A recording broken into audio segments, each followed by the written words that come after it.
அஸ்ஸலாமு அலைக்கும் நண்பர்களே, வாங்க நம்ம இன்றைக்கி சூப்பரான ஒரு முருங்கைப்பூவில் அருமையான ஒரு பொரியல் செய்யலாம். வாங்க எப்படி செய்கிறதுன்னு பார்க்கலாம். நம்ம ஃபஸ்ட்டு பாத்திரத்தில் எண்ணெய் போட்டுக்கலாம்.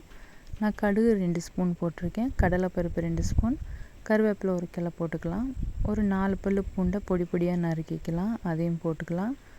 நல்லா வணக்கிட்டு நம்ம பெரிய வெங்காயம் வந்து ஒரே ஒரு வெங்காயம் எடுத்து நல்லா பொடி பொடியாக சிறிதாக நான் கட் பண்ணியிருக்கேன், அதையும் போட்டு நல்லா வணக்கிக்கிறேன். நல்லா ஃப்ரை பண்ணி விட்டுறலாம். நல்லா ஓரளவுக்கு கண்ணாடி நிறம் ஆகிற அளவுக்கு வணக்கி விட்டுறலாம். இதுக்கப்புறம் ஒரு அரை ஸ்பூன் நம்ம மிளகாத்தூள் போட்டுக்கலாம். பின்ன ஒரு அரை ஸ்பூன் வந்து பெருங்காய பவுடர் இருக்கு இல்லைங்களா, அதையும் நம்ம போட்டுக்கலாம். போட்டுட்டு நல்லா வணக்கி விட்டுருங்க. வணக்கி விட்டதுக்கப்புறம் நம்ம பூவை நம்ம கழுவி க்ளீன் பண்ணி எடுத்து வச்சுருக்கோம், நம்ம அந்த பூவையும் போட்டுடலாம். போட்டுட்டு அதையும் நல்லா வணக்கி விட்டுறலாம். எல்லாமே நல்லா வணங்கி வந்துடுச்சு. அப்போ இதுக்கப்புறம் நம்ம இப்போ பூவையும் போட்டிருக்கோம், இப்போ அதுவும் சேர்த்து ஒன்றா நம்ம கிளறி விட்டுறலாம். தேவையான அளவு நம்ம உப்பும் போட்டுக்கலாம். நான் ஒரு அரை ஸ்பூன் உப்பு போட்டிருக்கேன்.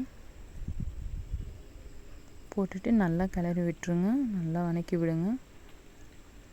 இது வந்து கொஞ்சம் வேகணும், அதனால் இதுக்கு நம்ம ஒரு அரை கிளாஸ் தண்ணி போட்டுக்கலாம். போட்டுட்டு கொஞ்சம் வேக விட்டுறலாம். இப்படி வெந்துகிட்டே இருக்கட்டும்.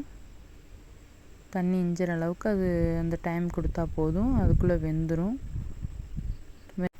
அவ்வளோதான் ஃப்ரெண்ட்ஸ், முருங்கைக்கீரை பொரியல் தண்ணி வற்றின உடனே நமக்கு ரெடி ஆயிரும். அவ்வளோதான், பாருங்கள் வற்றி போயிடுச்சு. இப்போது சூப்பரான ஒரு முருங்கைப்பூ பொரியல் ரெடி. கண்டிப்பாக இதை செஞ்சு பாருங்கள், இந்த டேஸ்ட்டு செம்மையாக இருக்கும். அந்த முருங்கைக்கீரையில் இருக்கிற கசப்பு ஒரு துளி கூட தெரியாது, அவ்வளோ டேஸ்ட்டாக இருக்கும் ஃப்ரெண்ட்ஸ். தேங்க்ஸ் ஃபார் வாட்சிங்.